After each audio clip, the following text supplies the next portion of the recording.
കുറ്റിക്കാട് എന്ന് പറയുന്ന സ്ഥലത്ത് നിന്ന് ലിറ്റി എന്ന് പേരുള്ള ഒരു സഹോദരി നമ്മുടെ താമസിച്ചുള്ള ധ്യാന കേന്ദ്രത്തിൽ വന്നിട്ട് എന്നോട് പറഞ്ഞു, അച്ഛാ എനിക്കൊരു കാര്യം പറയാനുണ്ട്, എനിക്കൊരു സാക്ഷ്യം പറയാനുണ്ട്, അച്ഛൻ എനിക്കൊരു അവസരം തരണം. എന്നിട്ട് ആ സഹോദരി പറഞ്ഞ സാക്ഷി ഇങ്ങനെയാണ്: ഖത്തർ എന്ന് പറയുന്ന രാജ്യത്ത് ജോലി ചെയ്തുകൊണ്ടിരുന്ന, ജീവിതത്തിലെല്ലാം സന്തോഷകരമായി മുന്നോട്ട് പോയിക്കൊണ്ടിരുന്ന ഒരു വ്യക്തിയാണ്. 7-8 വർഷത്തോളം ആ ദേശത്ത് ജോലി ചെയ്തു. എന്നിട്ട് നാട്ടിൽ അവധിക്ക് വന്നു കഴിഞ്ഞപ്പോൾ ഇവൾക്ക് ജോലി സ്ഥാപനത്തിൽ നിന്നും ഒരു ലെറ്റർ വന്നു, നിന്നെ ജോലിയിൽ നിന്നും പുറത്താക്കിയിരിക്കുന്നു. അതോടൊപ്പം തന്നെ ഇവളുടെ വിസയും ക്യാൻസൽ. ഇനി എന്തു ചെയ്യും? വീട്ടിൽ ഇങ്ങനെ ഇരുന്ന് ജോലി നഷ്ടപ്പെട്ട് ഞെരുക്കം, ദുഃഖം, ഭാരം, അങ്ങനെ സ്വാഭാവികം. അങ്ങനെ ഞെരുക്കത്തിൽ അങ്ങനെ ഇരിക്കുമ്പോൾ ഇവളുടെ ഒരു സുഹൃത്ത് പറഞ്ഞു, നീ ഇങ്ങനെ ഞെരുങ്ങി പിറുപിറുത്ത് പരാതി പറഞ്ഞ് ഇങ്ങനെ ഇരിക്കരുത്. നീ ഒരു കാര്യം ചെയ്യ്, പോട്ട ആശ്രമത്തിൽ പോയിട്ട് നീ ഒരു ആന്തരിക സൗഖ്യ ധ്യാനം കൂടൂ. അങ്ങനെ ഈ പെൺകുട്ടി കഴിഞ്ഞ നവംബർ മാസത്തിൽ നമ്മുടെ ധ്യാന കേന്ദ്രത്തിൽ വന്നു. എന്നിട്ട് ധ്യാനം കൂടി.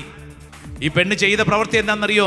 ഇത്രയും നാളും എനിക്ക് ജോലി തന്ന ദൈവത്തിന് നന്ദി, എൻ്റെ ഈ ഞെരുക്കത്തെ ഓർത്ത് നന്ദി, എൻ്റെ കുടുംബത്തെ ഓർത്ത് നന്ദി, എൻ്റെ ഇല്ലായ്മകളെ ഓർത്ത് നന്ദി, ഓരോ വിഷയത്തെയും ഓർത്ത് ഈ പെണ്ണ് സ്വർഗത്തിലേക്ക് നോക്കി നന്ദി പറയാൻ തുടങ്ങി.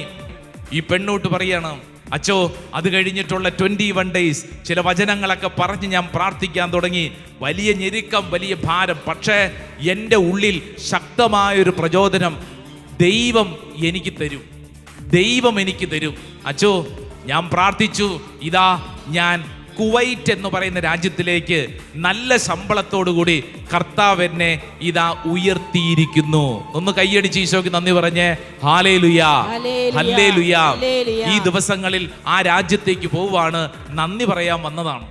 നിന്റെ കയ്യിൽ എന്തുണ്ട് അത് നീ ഉയർത്തി സ്വർഗത്തിലേക്ക് നോക്കി നന്ദി പറഞ്ഞ് പ്രാർത്ഥിക്കണം. അപ്പൊ ചിലർ ചോദിക്കും, എന്തുണ്ടായിട്ടാ നന്ദി പറയേണ്ടത്?